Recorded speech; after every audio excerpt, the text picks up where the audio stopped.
Well, good morning, ladies and gentlemen. Today we're going to talk about building a fence, actually building a gate that's going to look like a fence. It was on the property on Hill Road in Boise, Idaho. So what we did was we went out and we found a 30-foot fence on rollers. You can find those on Craigslist.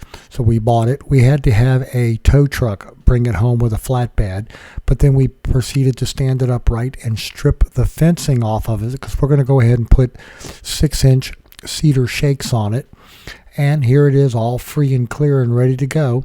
And then became the process of where we were going to mount it on the fencing and sorting through all the hardware.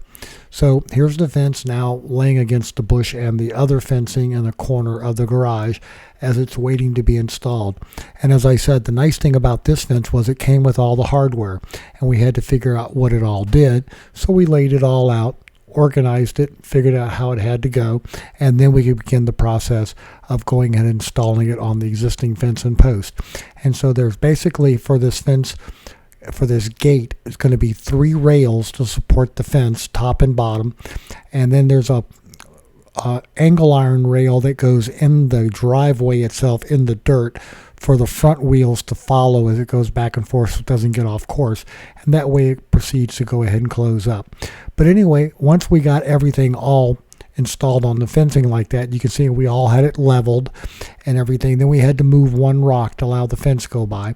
But, and again, not a bad project, just a lot of time with a socket wrench and ratchet and putting in some lag bolts into the wood. Now here's the gate sans the bottom guide rail, but now it's all on the rollers and it's ready to go. And then this is what it looks like when it's completely closed. So again, not all that hard to do. Now comes the simple matter of, now we have to think about what we're going to cover it with. Stand by one.